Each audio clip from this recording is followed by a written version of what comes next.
go. Hold on. Okay, let me unmute. Record. Oh, it's a new format. Here we go. Recording in progress. Yeah, it's a little different. Well, good evening, everyone.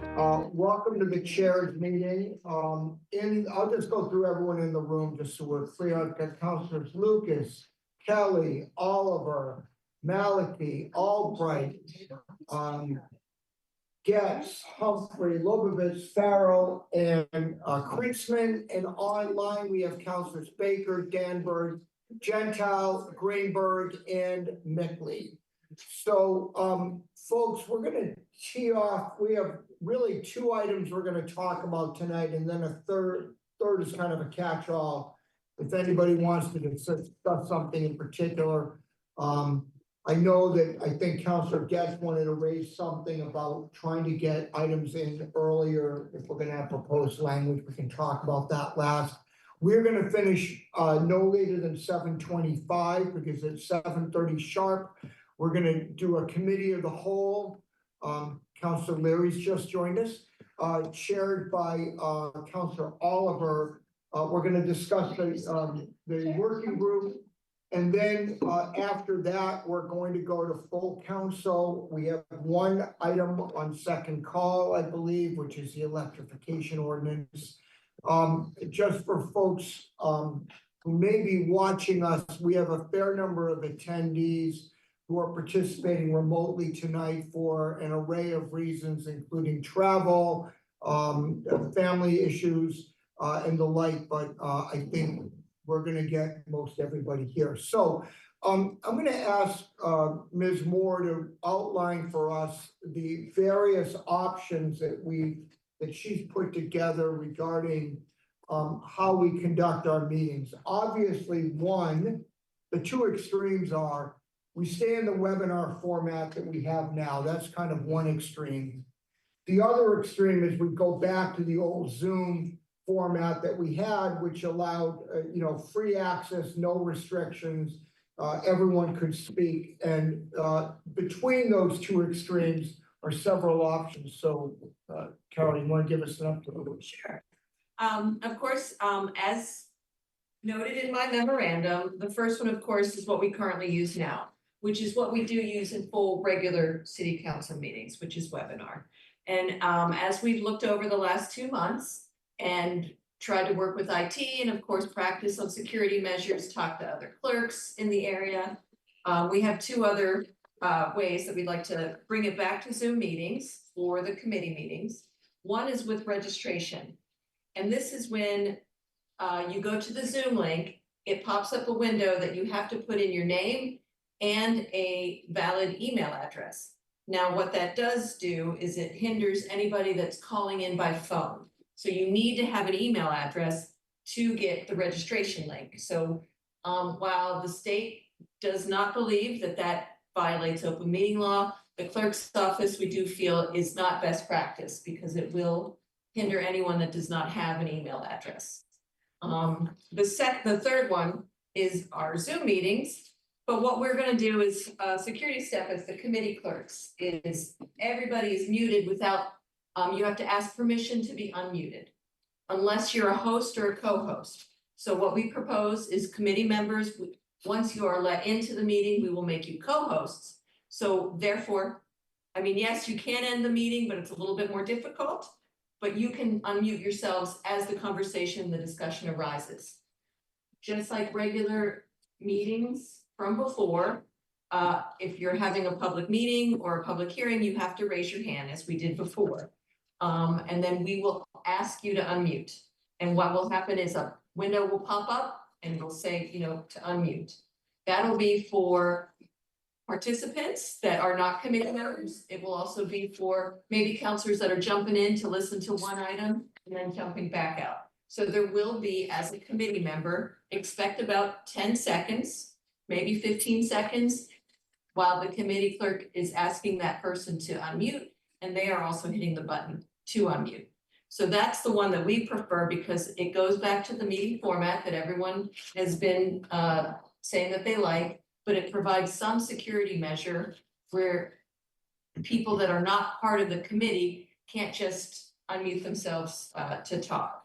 And so that allows the committee clerks some measure of control, whereas if we do allow someone to talk and they begin to disrupt the meeting, we'll say it with this, we will be able to identify that one person and not try to find them out of a group of people. And that we can do what we need to do, whether it is mute them or boot them out of the meeting. So just a point of clarification, so if I'm just a regular citizen, I'm watching the meetings, I will be able to see via Zoom format everyone who's in attendance, both committee members, non-committee members, and members of the public. and Yeah. staff. Yes, meeting format, just like before, I just won't be able to speak without being without, allowed to speak. yes. Hold on just one second. I want to recognize we've been joined by Counselor Block, Counselor Leary, in person, Counselor Wright online, Counselor Downs online. You got right. I think I've got everybody, Counselor Lovejoy. I just also wanted to clarify that, that people in that format, participants would be able to see the names of all the participants who are online. I think that's something that people have been asking. I just wanted to point that out. Counselor Farrell and then Guest. Just for maybe, note it as a limitation, but people with phones, presumably cell phones, Mhm. can in fact download Zoom onto their phones. and If- participate. If they have an email address. For the registration, yes, for the registration. But I think that's pretty old. Can people speak up into the mic a bit? Of course, we'll speak up, Counselor Baker. Thank you for that. We'll make sure we talk loudly. Counselor Farrell, you all set? Yes, thank you. All right, Counselor Getz, The only question I have. could you speak up a little bit so? The only question I have is the notification. Remember when we were discussing this last time? We were talking about when you put it out as public notice, we wanted to, issue that we were in fact doing a webinar format so that then it would hinder or bring down people that were not necessarily, we were gonna change the format at the last minute. But this option doesn't seem to be here. And I didn't know whether or not we are going to notice in the traditional way versus that other way that you were suggesting. I'm sorry, I don't know if anyone can It's help me. okay, it was just something that it was presented as the meeting would be in webinar format, but then at the last minute it would change to the Zoom format and then it would actually then. Well, they're all Zoom, they're all Zoom. No, Oh, okay. but that it was going to present itself publicly in whatever notice it was, like on the city website or wherever, that it was actually going to be the webinar format, so it would bring down, people that were interested in Zoom bombing, and then it would flip at the last minute into the new format, the regular format. But Oh. that's, if you're not even, No, yeah, no, I mean, technically you can convert a meeting, yeah. but that we would not, because then it changes the security measures and anything last minute, so I'm not. Okay. You mean last minute conversion from webinar to meeting? If you do that, we would have to be downstairs working on to make sure that the same security measures are checked off. Like we couldn't quickly do it here. I mean, Okay, yeah. it's out of the I think- equation, it's out of the equation. Let's go elsewhere in the room and then we have a couple people online. Counselor I Kelly. wasn't sure, was there anyone else? Was there anyone else? You're next, Counselor Kelly, and then we'll see. Counselor Gentle, I hope you can hear me, or whoever that was. Who's Baker? Baker. Counselor Baker. Following up on some questions before, I wanna understand the public participants' ability here. They can see who else is on in the list of attendees. Yes. Can they see their video faces? Yes, it's just like the meetings before. Okay, and they can raise their hands. Yeah, And be called on this time not to become promoted, but to become unmute.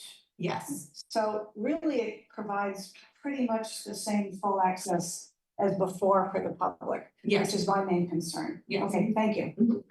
Anyone else know Counselor Maliki? I'm just curious, why didn't we do this before?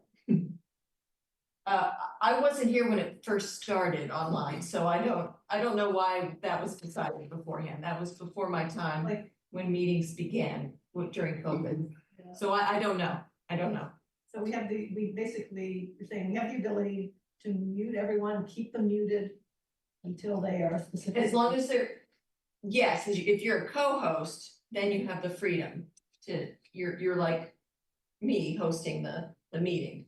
But if you're not, then yes, you need permission. It may not have been a security measure in 2020. Zoom has been developing.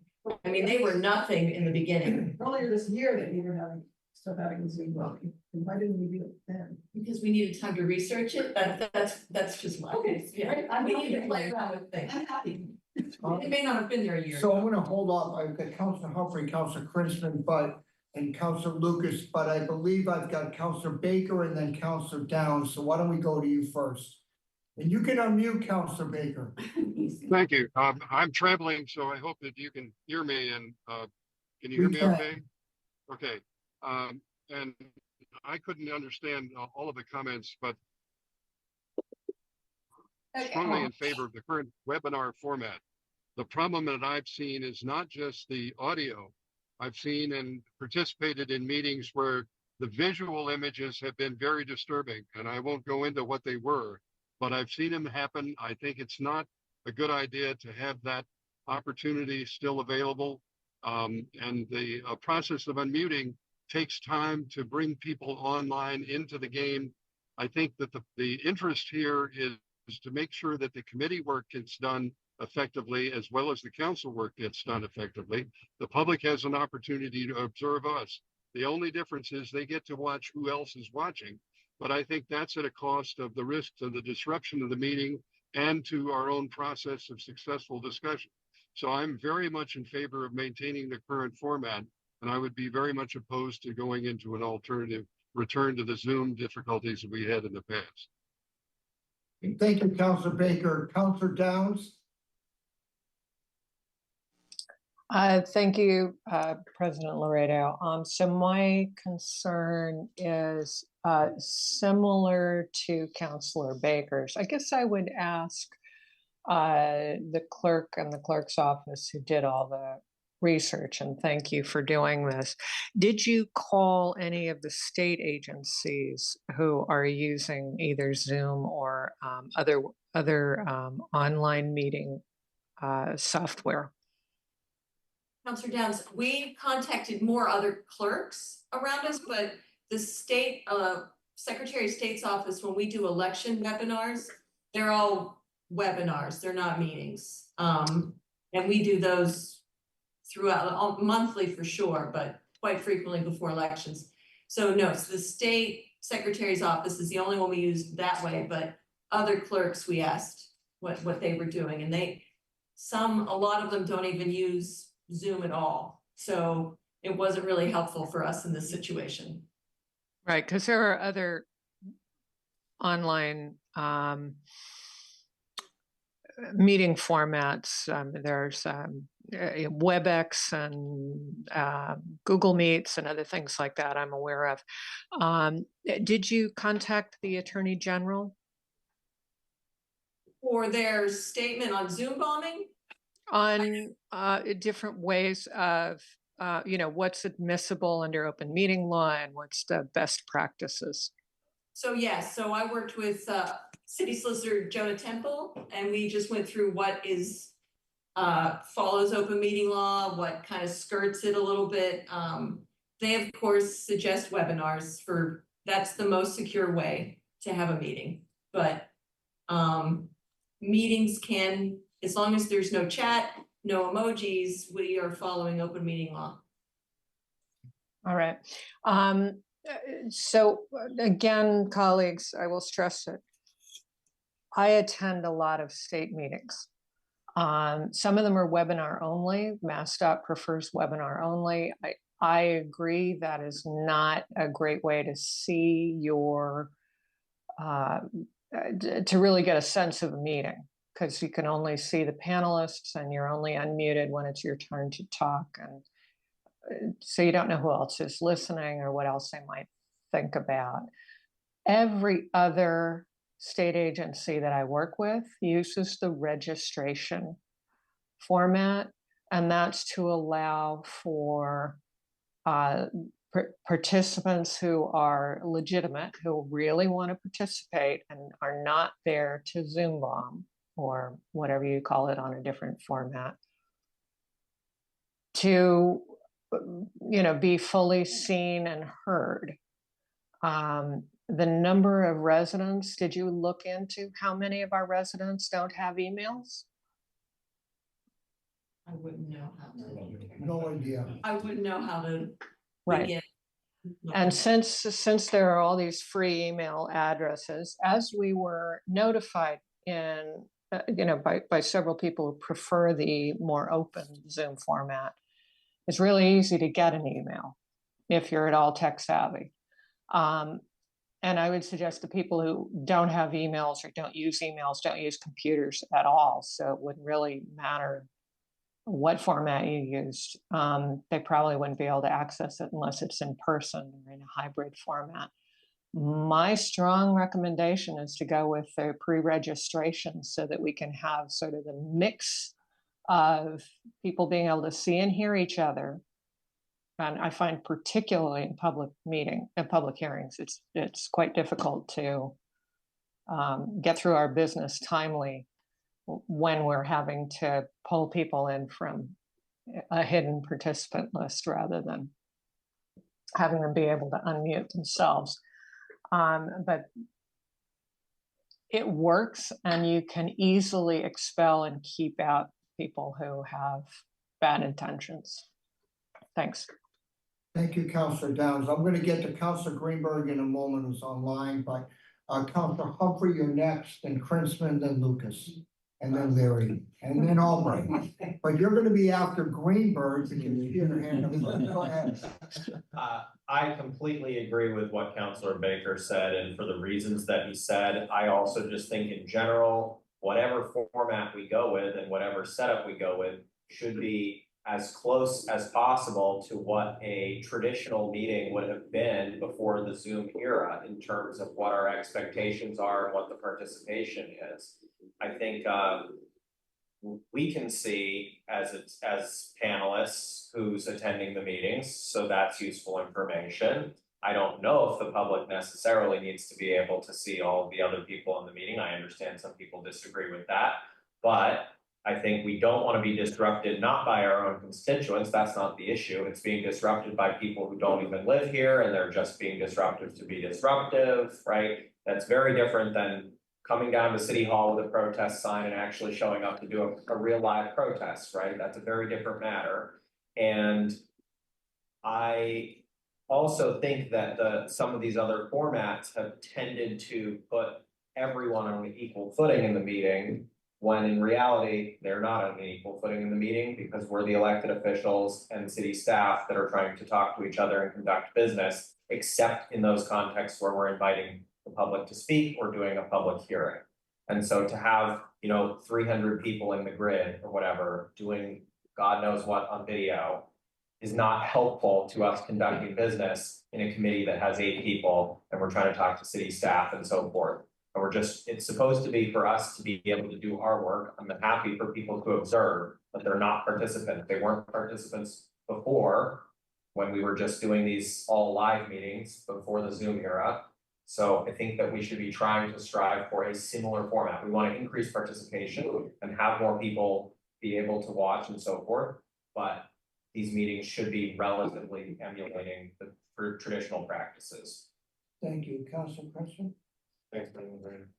I agree with both Councilor Baker and Councilor Humphrey, both of whom said things very well and probably more articulately than I can. I want to remind, let me say that when people talk about either the way it used to be or how it was before, I think folks are talking about different times.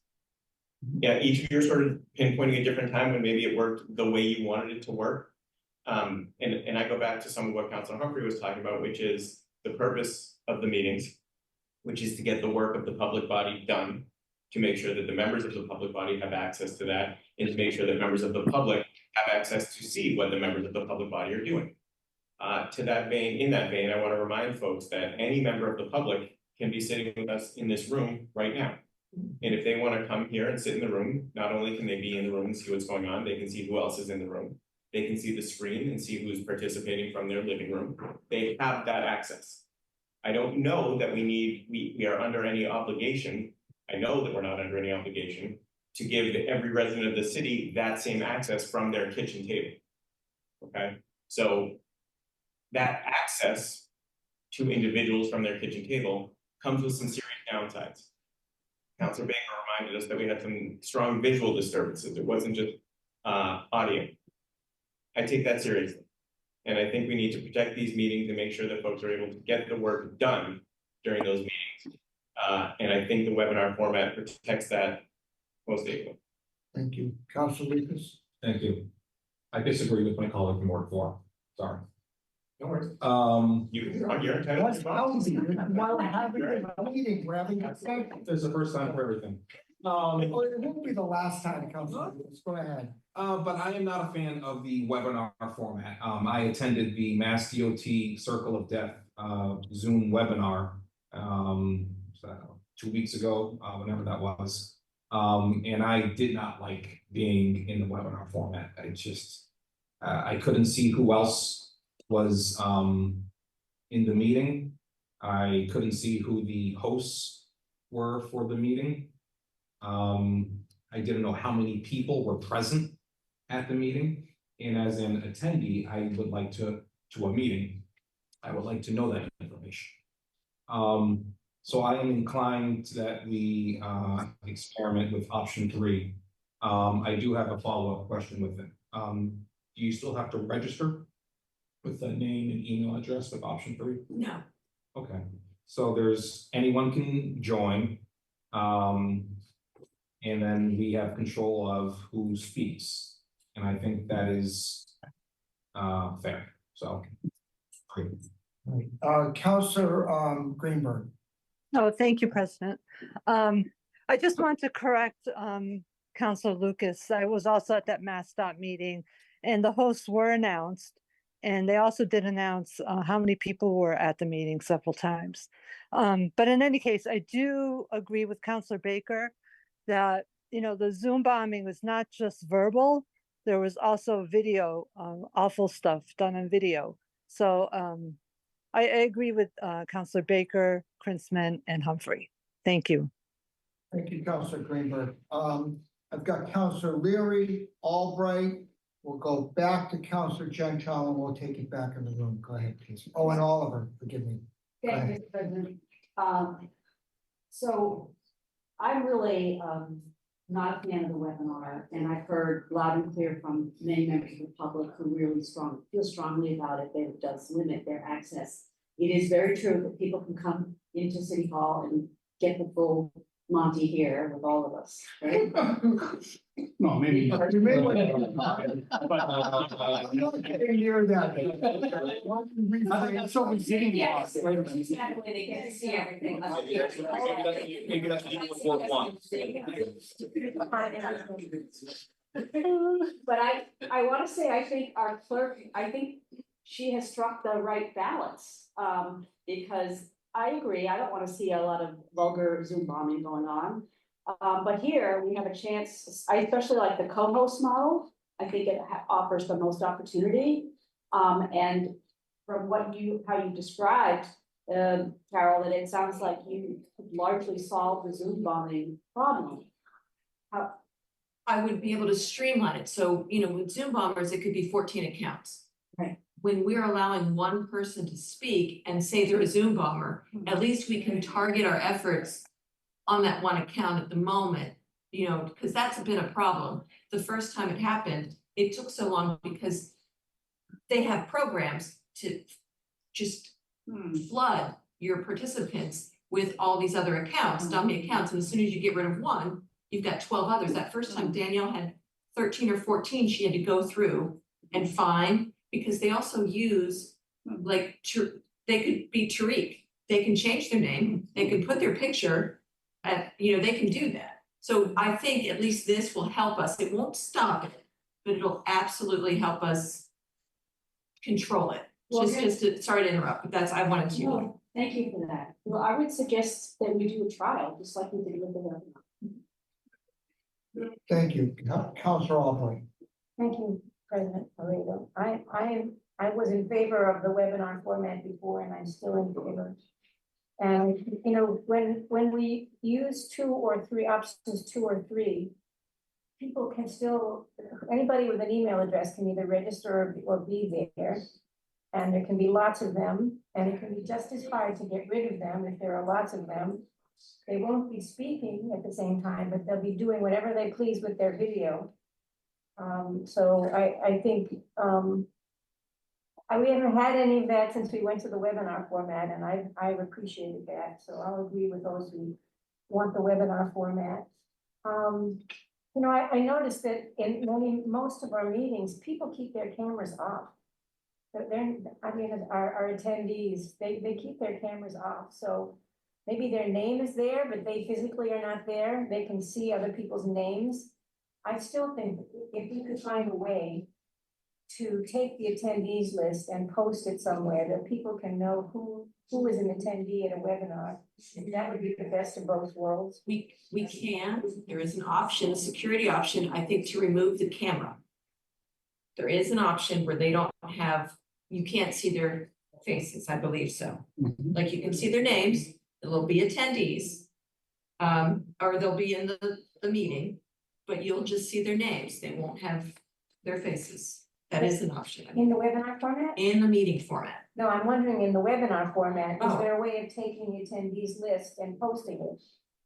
I mean, we could figure out something if you wanted to do that. I mean, they have their, like right here, we would see their names. Exactly. I mean, we can definitely, I'll look into it to see how we could maybe. Because if people wanna know who's at the meeting, that's the way to know, and then we have the best of all the worlds. I can definitely, I'll look into it. As long as they can see it too. Yes, post it for the public. All set? Yes, Moment? thank you. All right, Counselor Gentile, you're next. Thank you, Mr. President. So someone mentioned earlier the goal of trying to run our meetings as close to the way that they were pre-COVID. And I think that that's a goal that makes sense, but I'm a little bit confused because pre-COVID, anybody could come to a meeting and sit in the room and see everybody that was participating in the meeting, whether it was a committee meeting, committee of the whole, or a full council meeting.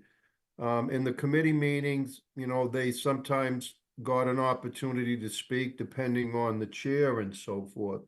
And I think that that the option that's been recommended by the clerk and clerk staff, to me, is the closest way of doing that. I heard Council Krinsman say that people can come to City Hall now, but we still hold a lot of meetings that are Zoom only. You know, that not all of our meetings are being held at City Hall where people can come up if they want. They don't have the option. And I think that that's wrong.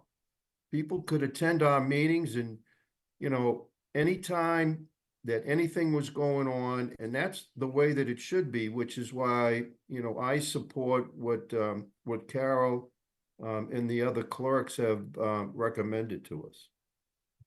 Thank you. Thank you, Counselor Gentile. Counselor Malachi, Oliver, then Wright, and then. Did you want to speak again? Put me on the list again, thanks. Councilor Baker. Counselor Baker, hold on, please, okay? Counselor Malachi, I'll go to Farrell, then Oliver, then Wright, then Baker again, and then I'm gonna try to wrap this up. Oh, Counselor Lovovich. You're all gonna miss the Celtics. And, all right, we're gonna move along. Malachi, go ahead. Counselor Malachi. So, Councilor Gentile said exactly what I wanted to say. We don't have the option to even be in person in a lot of meetings, and the model of the meeting format where you have panelists and participants is the closest to what we have here, like people at the table and people in the spectator gallery and whatever. So that's one thing. And also the concern about whatever people are doing on camera, pornographic pictures, whatever, I don't know, whatever.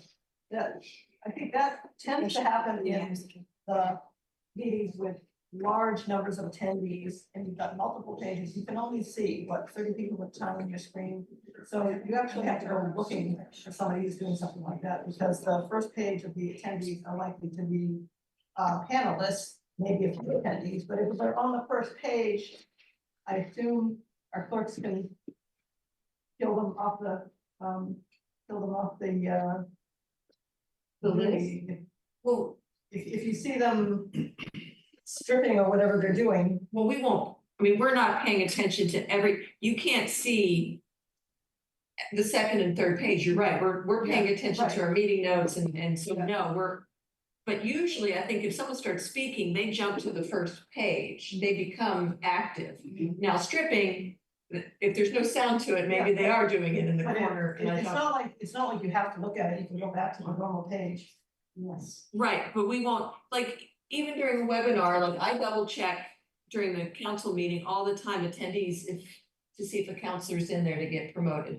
So we do check, but I wouldn't say a committee clerk is checking frequently because they're doing other things. So the front page is what we see most. My point is that nobody is forced to look at the person doing choreographic things. Well, if somebody, an attendee is on the second page and they see it, I mean, yeah, they can go to the first page, Yeah. but. But it's not like the sound where you have to turn it off and miss the whole meeting to get rid of the. Oh, I, to be honest with you, I'm not sure, I have not faced, that, it's always been involved with some sound or some activity. All set, Council Maliki, Council Farrell, you want to say something? Thank you, Mr. President. Question, historically speaking, have all committees been open to the public in order to speak? What does participation mean? That you can sit there and watch and listen? Or does it mean that you have a right to raise your hand and ask a question? I'm very concerned about participation. And I do think we need to find a way to allow groups with experts to express themselves in a meaningful way in more than 3 minutes. That's not this issue, I don't think. But I'm just curious about whether historically, if both committee meetings and council meetings open to the public to watch as well as speak. So I'll answer that. The short answer is full council meetings are never open to the public to speak. They traditionally would sit in the chamber and watch a meeting, or you could watch on new TV. Committee meetings, unless it's a public hearing, there is no right for anybody but a participant, a counselor, any counselor to speak or staff at the discretion of the chair. At times, members of the public or groups have had an opportunity to present or speak, but that's at the discretion of the chair, unless it's a required public hearing. But again, those have always been in person, I presume, so you could watch what was going on because you're in the room. You could see exactly who was there, who was saying what.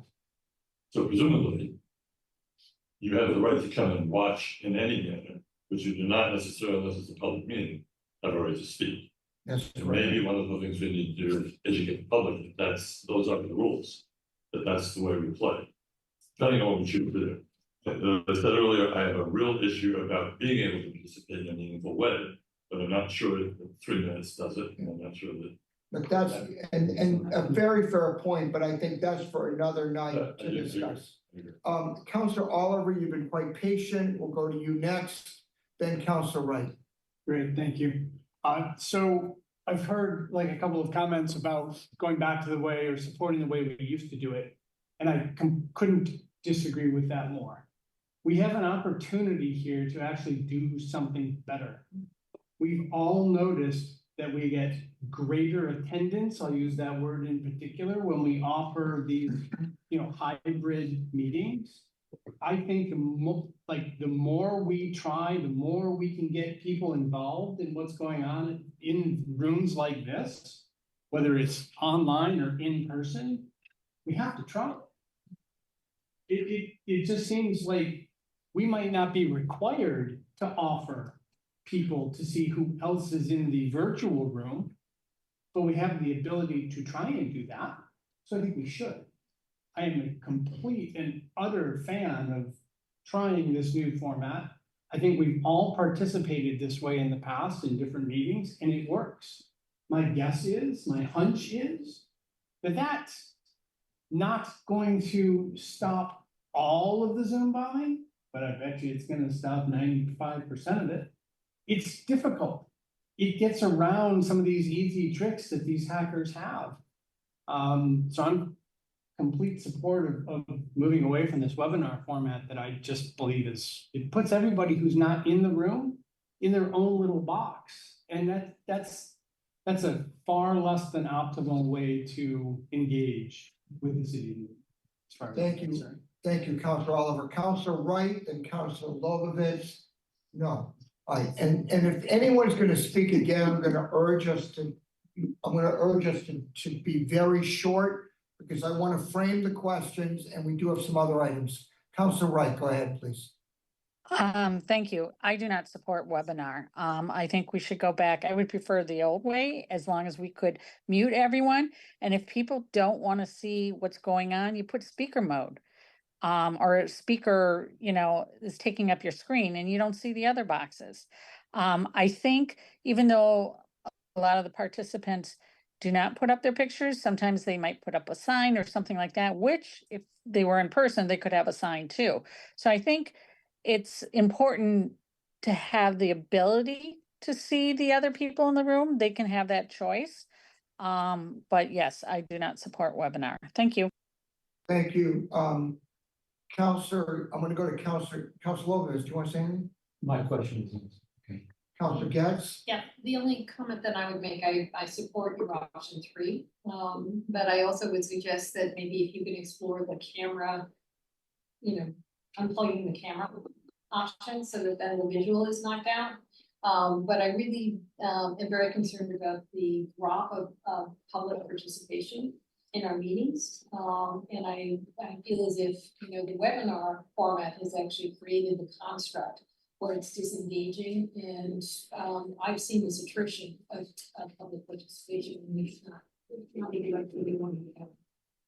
Thank you. All right, I'm gonna urge you to be brief. Counselor Baker, Downs, Princeman, and then we're gonna frame the question. Go ahead, please. Thank you. I just want to reiterate the 2 things. One is that the purpose of all of the open meeting law is for people to observe us doing our work. The primary purpose of the whole idea is for the council and the committees to do their work effectively. That's the primary purpose. The public has an opportunity to observe, but there is also a public interest that some citizens have of not being visible while they watch their government. That's served by the webinar format.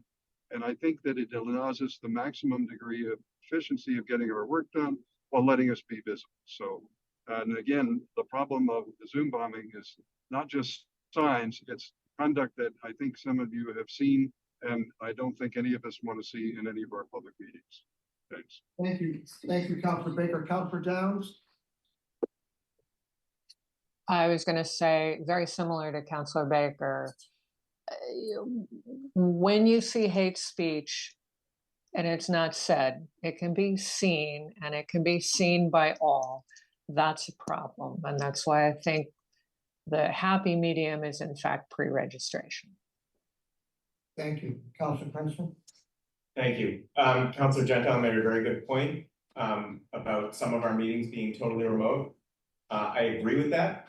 What I actually think the solution is that the chairs ought to actually commit to being here. I've loved the totally remote thing, but I think we owe it to our constituents to actually be here and have a physical presence. That's the way I look at around that one. I want to remind folks that, well, let me say I agree with Councilor Oliver that we should be doing better than we were before COVID. Okay, but I think better in terms of access. And people now have access to us wherever they are in the world, whatever time the meeting is, they can access that. I think that's good.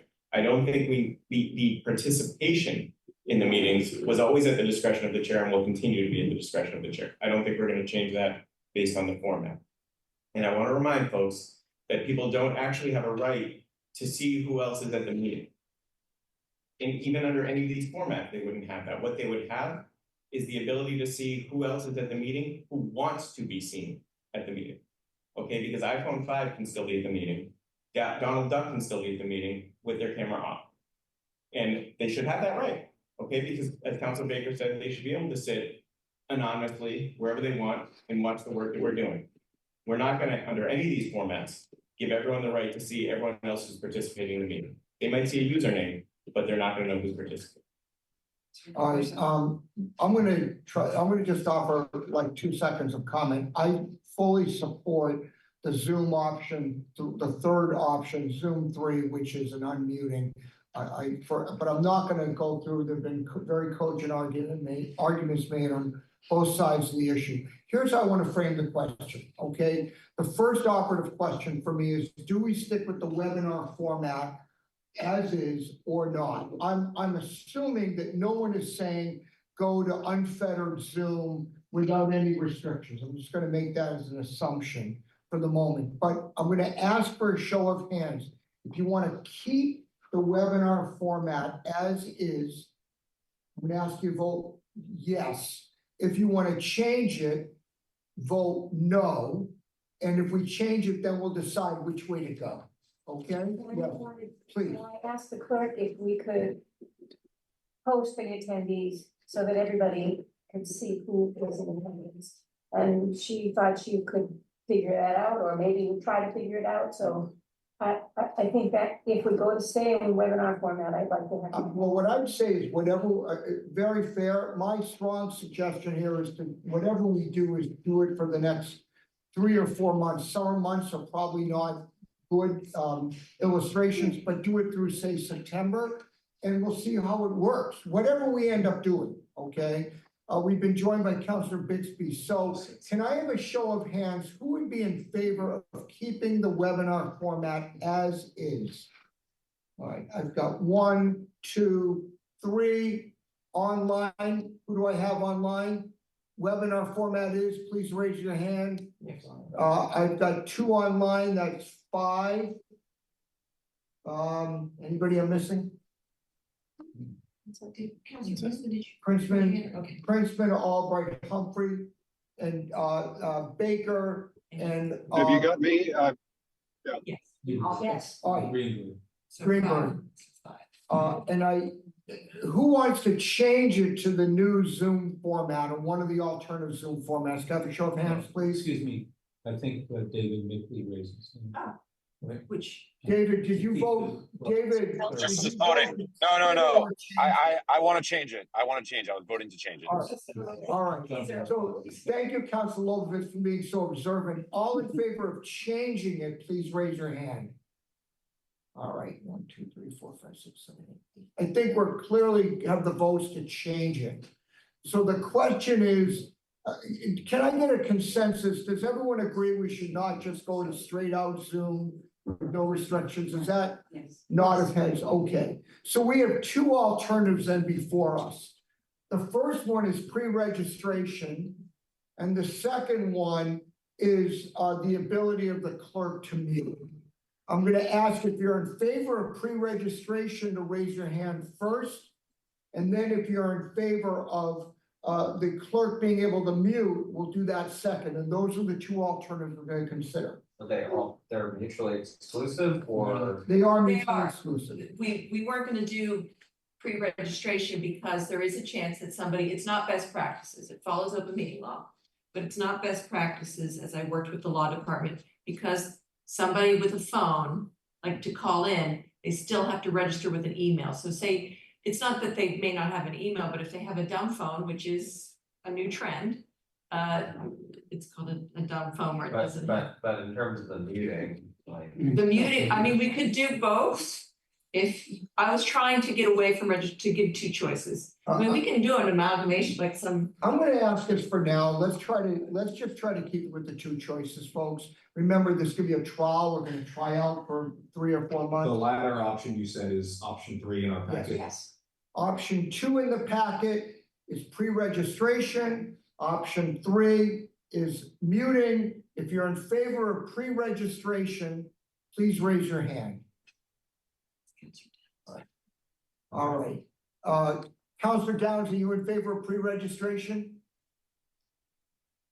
Yeah, that's why my hand's up. I'm trying to raise my hand. I hope I got up. the question. Hey, And- there we and go. Counselor There we Baker, are. I'm in favor. All right. those in favor of the muting option, can I have a show of hands, please? All right, well, I think we've got a clear consensus to go with the muting option. Thank you all for really, I gotta just say, a superb discussion on a very tricky issue. We're gonna try this through the end of September. We're gonna see how it goes, and we'll weigh in at a chairs meeting at the beginning of October. And I think then be in a position to make a more permanent decision, finally, one way or the other, but this is tricky stuff. So we've just got a few minutes ahead of us. Ms. Moore, you want to talk about the letterhead issue that we had discussed, and we may not reach a decision tonight, but if we don't, we'll at least tee up the issue. Go ahead. So in the backup of the chairs meeting, I kind of did a little redesign of our letterhead. Of course, as the city seal is discussed, that is very easy to change in the future. But I did create 3 different formats, one where it's full city council, one where it's from just one counselor, kind of from your own, from the desk of, and another with the committees, because I have noticed that some committees do like to communicate, whether it's to support a grant, a department is asking for that. So there are 3 options. Please let me know if you like the design, but my next question for the chairs would be really important, is to find out when we use them, and more importantly, when do we post them? So that is what the clerk's office would be asking for. So let me tee up the discussion. If there's any particular comments about the design, I suggest you just communicate with them offline to Ms. Moore directly. It's just a lot easier that way. Is everyone comfortable with the idea of 3 separate designs, so we each have our own letterhead? I'm going to take some comment on that. Councilor Lucas. In our packet, we have city council, Raina gets, the public facilities committee. But what if you wanted more than one counselor on the letterhead? That's why I'm here. Is what facilitates a full council? Is it a quorum? Is it 24? What, if it wants to be from the desk of Councilor Lucas, could you add other people that you have asked your maybe fellow ward counselors for support and they have their names at the bottom? I've noticed, I went through many different states to try to get some ideas on how they communicate. New York City, while it's a little bit larger, I have no, Smaller council. I noticed that some, like Counselor Getz, if you say you and Counselor Lovovitz decided to work on something, if you started the project or if you reached out for support, it would be under yours, but you could add his name in the signature line. So that seems to be something that is happening, but again, I will follow whatever the chairs decide on that. I think the bigger question for us is, I'm sorry, Councilor Danberg and Gentile, let me let you comment first. Go ahead, please. Councilor Danberg?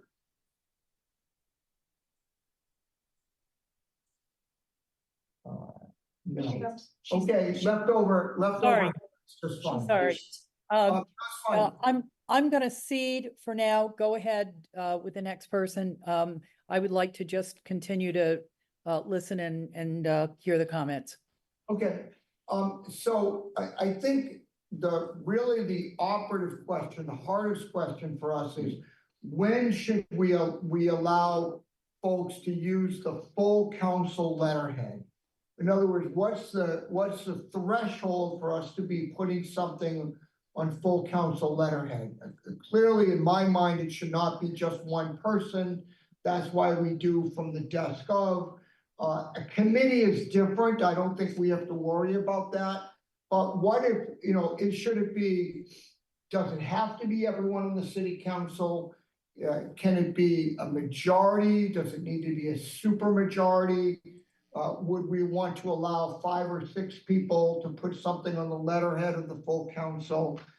This comes into play, I think, particularly if we're sending a memo off, say, to our state delegation or our federal delegation, or we want to do some other kind of information like that, or to another branch of city government. So why don't we open it up for a couple of comments, and I think we're going to end up having to discuss this in a future meeting, but does anyone want to tee it up? Counselor Leary? I was thinking in the past, we've always, if we've written a letter, say to the general court, it can be on city council letterhead, and then all the councilors that have signed on will sign on, and you'll see their signatures, their names at the bottom.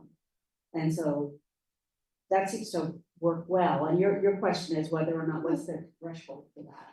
Right, because otherwise, I don't think anyone's saying it, if it's one counselor, I don't think.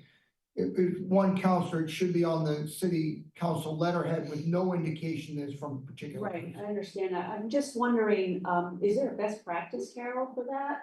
What do you think? Because I would think maybe a majority, a simple majority would be my first guess, but I mean, I can only go back to prior experiences, and it's usually been all or nothing. That's with 8 counselors or 12 counselors, so 24 is a little bit harder to get on the all or nothing. So That's certainly one very valid point of view, Counselor Farrell. Thank you, Mr. President. I think just the intimation when you do names, specific names, is that the remainder of the councilors oppose it. And it is not necessarily true. The councilors oppose whatever is being signed. So I'm concerned about that. I don't know which way to go, but I'm concerned about that. Okay. Hold on, Counselor Oliver, then Albright. Thank you. The only thing I'll add, and this kind of builds off of Councilor Farrell's point, do they know who, like if it's a 20-4 in favor, do the four individuals who theoretically anyway decided to not join, to vote in the negative? Nobody knows 4 people voted in the negative. Is that important? I don't know the answer. So one solution could be you list all 24 counselors on your letterhead. If you want, some law firms used to do it when they had lots of partners and they put everybody on there until they realized that cost them a lot of money. Ms. Moore, maybe you could just think about that without reaching a conclusion, but that is one way of alleviating it. Counselor Albright, and then I'm gonna go online, and then we're gonna try to wrap up. Go So ahead. I really like the options that Carol has given us. I think it's very useful for the committee, and I think for the council, I don't think we get to write dissenting letters. Like if we send a letter to MassDOT about the nuclear station and 4 people don't sign it, I don't think we get to do a dissent, you know, like the Supreme Court does. I didn't agree with that, so here's my reasons. But I do think that we should figure out how many constitute the use of it as a council. Because otherwise you can get 3 people writing one letter to the same person, 4 people writing another letter, and 5 people writing a third letter. And so I really think we're gonna have to think about a majority or, you know, some large super majority. So online, I've got Counselor Downs and Counselor Baker. So, as someone who writes a lot of letters to the general court and who sends it around for a number of my colleagues to sign on to, some of whom don't sign on for any number of reasons. I want to just suggest that our delegation knows who we are, knows that we're 24, and that they can count. And I don't think we need to complicate this. We've been doing this on and off now for at least the entirety of my career on city council. Thank you. Counselor Baker? You muted. You're muted. This may be the delay we're thinking. Counselor Baker, I'm gonna get back to you when you're ready. I've got Counselor Krinsman in the room. Go ahead, please. Thank you. I view this. I'm back. Good.